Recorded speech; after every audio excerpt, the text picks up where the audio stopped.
All right, what's up, Mutant Nation? Sun is shining. We are post leg day, and it's time to shop.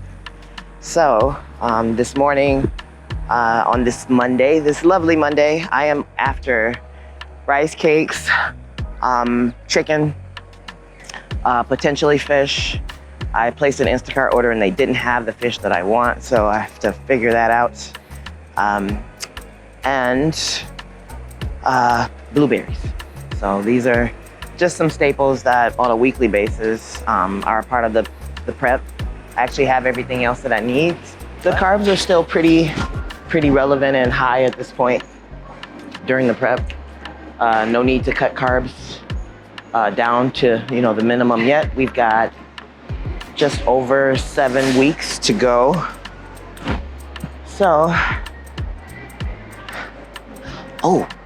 I think I might want some sweet potatoes too. Come on. And I try to get the smaller ones. That way I don't have to worry about splitting them up too much. Usually the smaller ones, by the time I cook them, they end up being just about the perfect portion size for what my coach has prescribed. All right, folks, off to the rice cakes. Well, they're easy to digest, just like rice is. Probably even easier to digest. They're dry. But it's a quick, easy way to, and usually there is like some sort of tablespoon of nut butter involved. And you can get the carbs and the fats kind of in one fell swoop, which again, in the grand scheme of looking at what macronutrients are going in, it's definitely an added convenience to just be able to have it on a rice cake and get it down. But yeah, as of right now, we're gonna go with these good old Quaker brand. The one thing that people should be mindful of, I think, when they're looking at rice that comes in packs like this, or like the 90-second rice, is some people, or some companies rather, will add in fat.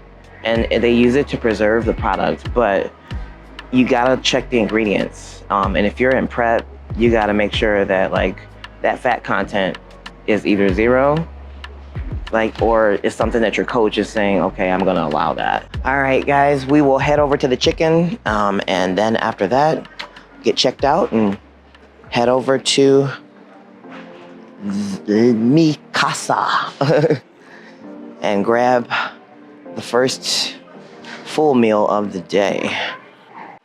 Meal number 2. Got some barramundi, some snap peas, and then we will have potato in the mix. And for meal prep today, for the rest of the meals, we've got the diced chicken breast we got from the store. I'm gonna broil that. And then I've got some tilapia from Costco. So at this point, those are the first 4 meals of the day.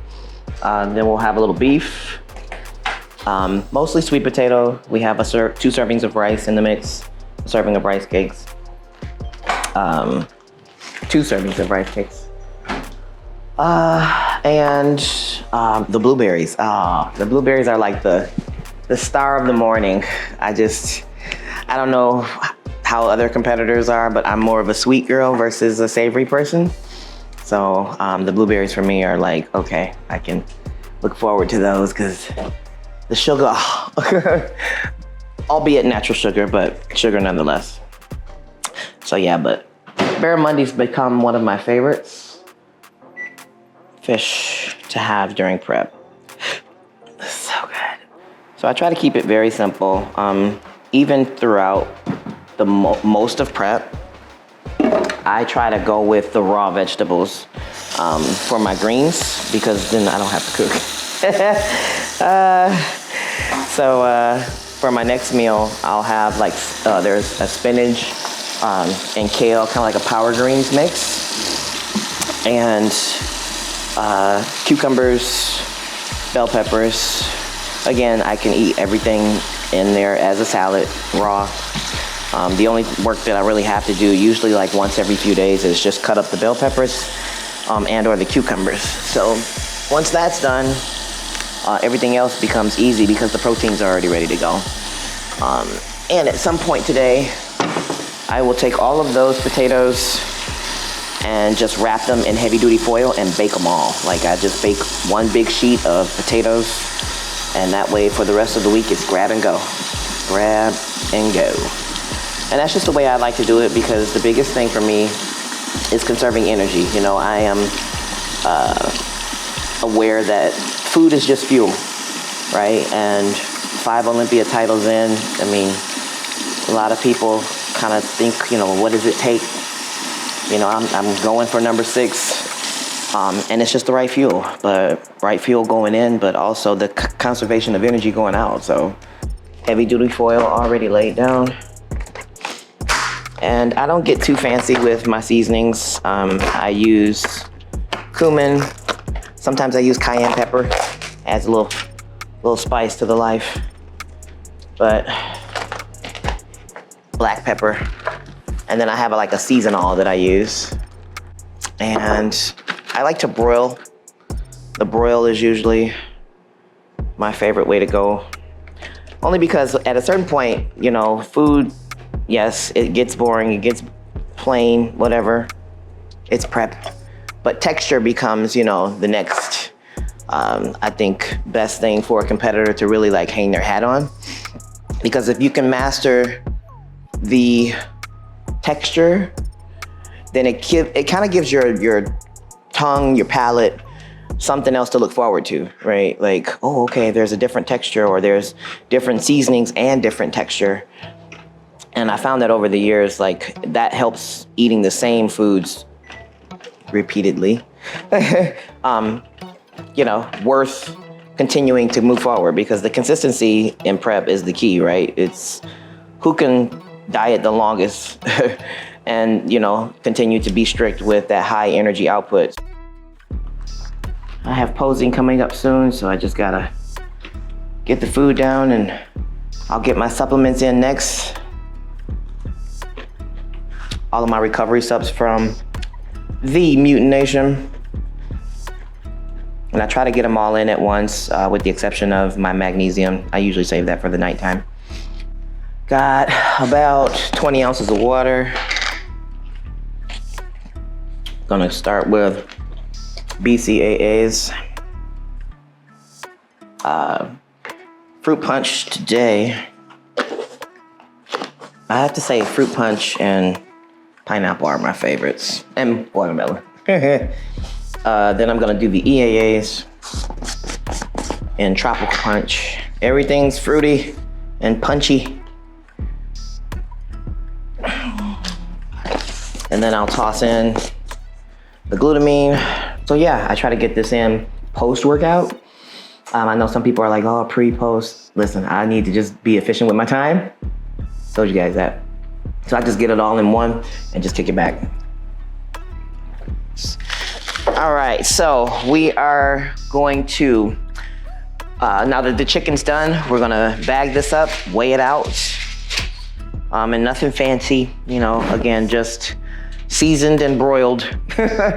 I am going to package this up and then put on some fish. So I'm gonna broil tilapia next, and I'm gonna cut up bell peppers and probably asparagus.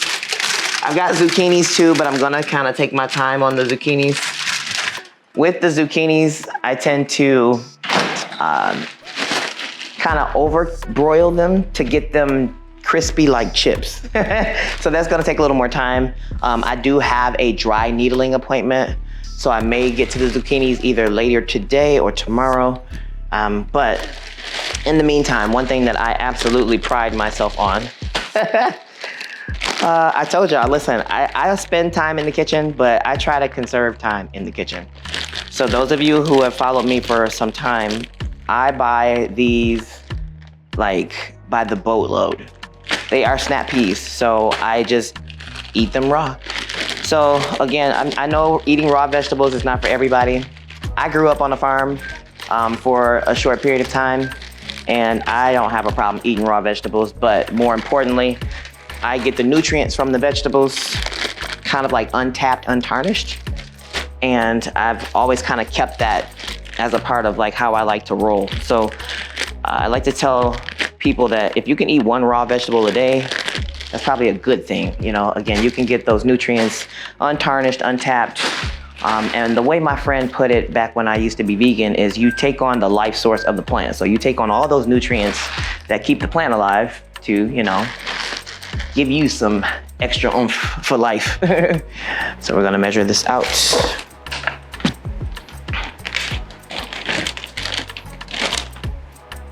All right.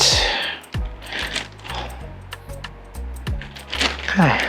So I tend to go through the fish a little more quickly. It's just a simpler protein, so to speak. So meaning that like the composition of the protein itself, it breaks down fast. So I am hungry sooner. And based on the way that my diet is written up, I actually have larger portions of fish. So I try to just think ahead of time. Think of, you know, what can I do to conserve time, conserve energy, so that I can use the energy that I do have towards the things that need to get done.